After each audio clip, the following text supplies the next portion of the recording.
안녕하십니까. CSBS 뉴스 로드업 진행을 맡은 박희민, 연시원입니다. 가을이 성큼 다가온 2021년 2학기 로드업에서 대학 기본역량 진단평가와 대한예수교 장로회 총회 소식 전해드립니다. 이번 여름 대학 기본역량 진단평가가 실시되었고 많은 학우들이 관심을 기울였습니다. 대학 기본역량 진단평가 최종 탈락으로 학교에 대한 부정적인 시선과 재정 문제, 신입생 충원율 등 많은 문제를 안고 가게 되었습니다. 강우경 기자의 보도입니다.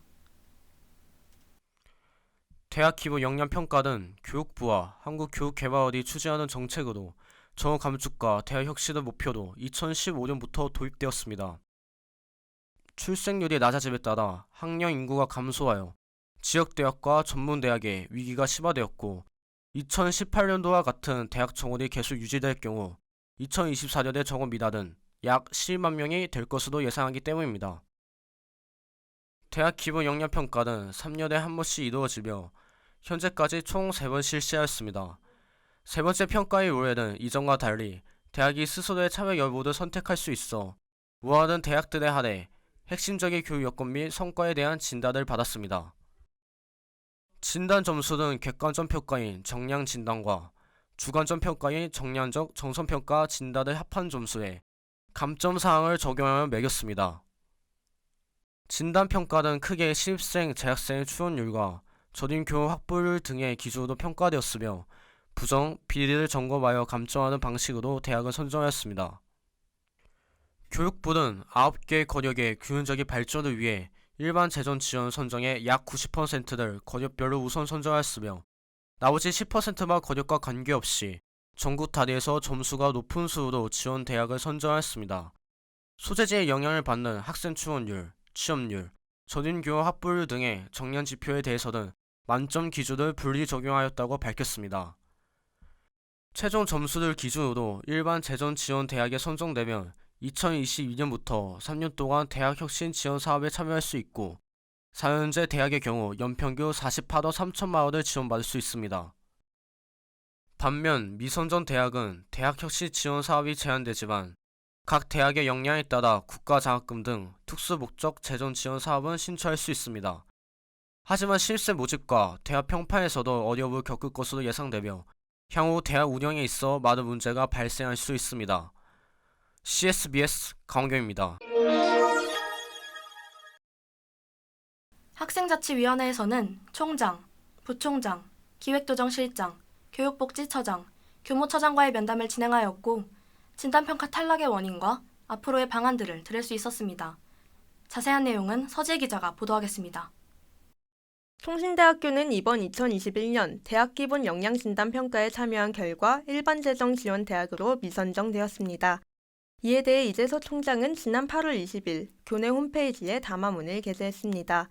담화문에 따르면 첫째, 대학 기본 역량 진단 미선정 대학은 부실대학임을 뜻하는 게 아니며 둘째, 일반 재정 지원 사업에 대한 지원이 제한될 뿐 그 외 지방자치단체 사업 등은 참여가 가능하고 셋째, 국가장학금 및 학자금 대출에 제한 없이 모두 기존대로 지원받습니다. 또한 총신대는 일반 재정 지원 대학으로 선정되지 않았기에 이번 인원 감축에는 해당되지 않습니다. 하지만 총신대는 이미 212명의 학생을 감축한 바 있습니다. 그 이유는 교육부로부터 일주기 평가에서 7% 인원 감축을 권고받았지만 따르지 않아 다시 한번 10% 추가 감축을 권고받았기 때문입니다. 그렇게 총신대는 한 학년당 53명씩 총 212명의 학생이 줄어들었고 이에 비례하여 등록금이 차감되었습니다.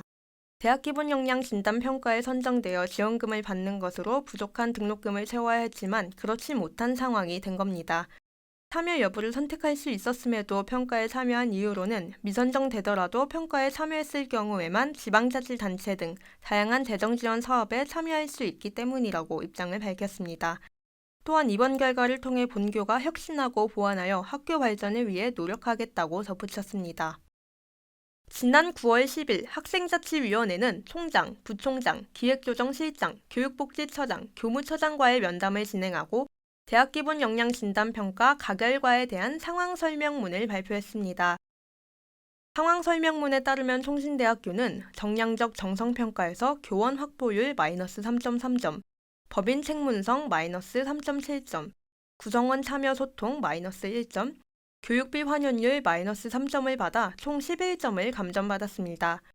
정성평가에서는 교원 확보율 부족을 이유로 약 9.5점이 감점되었으며 교원 확보율 부족의 원인으로는 2018년도 학내 사태를 꼽았습니다. 학내 사태를 통해 해임 파면 등 징계를 받은 약 12명의 교원들이 다시 복직할 가능성이 있어 새로운 교원을 뽑을 수 없다는 겁니다. 구성원 참여와 소통 부문 또한 18년도 학내 사태와 임시 이사 체제를 겪어 감점되었다고 밝혔습니다. 통신대학교는 각종 대학 평가마다 법인 책무성 지표에서 좋지 못한 점수를 받아왔는데 이번에는 법인 전입금의 영향이 컸습니다. 법인 전입금은 법인이 사립학교 운영을 위해 투자 지원하는 금액으로 이사회를 거쳐 학교로 들어오는 게 올바른 절차지만 통신의 경우 평가기간인 2018년도부터 2020년도까지가 아니라 21년 4월부터 정의사가 존재했기에 통신의 법인 전입금 금액이 0원으로 평가되었고 이에 법인 책무성 지표에서 최하점을 받았다고 밝혔습니다. CSBS 서지혜입니다. 이어서 다음 소식 전하겠습니다. 지난 9월 13일 오후 2시 울산 우정교회에서 제106회 대한예수장로회 합동측 총회가 열렸습니다. 총회에서는 남서울산노회 대함교회 백왕식 목사가 부총회장에서 총회장으로 자동 추대되었으며 부총회장으로는 주다산교회 권순웅 목사가 당선되었습니다. 총신대학교 관련 헌의안은 총 30건으로 총신 발전 방안 연구 관련 10건, 총신 살리기 운동 관련 1건, 조사 처리 관련 13건, 재단이사회 관련 1건, 학과 연구소 설치 관련 2건, 운영이사회 회복 관련 3건입니다. 그중 주목할 점은 총신대학교 법인이사 구성에 대한 의혹, 정의사 선임에 관계된 인사들, 교수 뇌물수수 사건, 교수 불법 승진 및 법인과 직원 채용 관련 비리 의혹, 총장 재정 비리 등이 주요 안건이었습니다. 회의는 각 부서별로 나누어 비공개로 진행되었습니다. 정치부 회의 결과 조사처리위원회 정치부장 박병호 목사가 조사처리위원회를 조직하여 총신대 헌의안을 다룰 것으로 결정하였습니다. 조사처리위원회에서 어떻게 헌의안을 다룰 것인지 우리는 그 결과를 기다려야 할 차례입니다.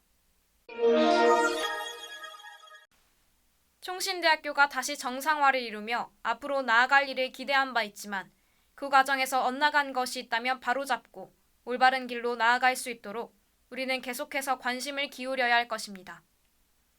이상으로 CSBS 뉴스 로드업이었습니다. 고맙습니다.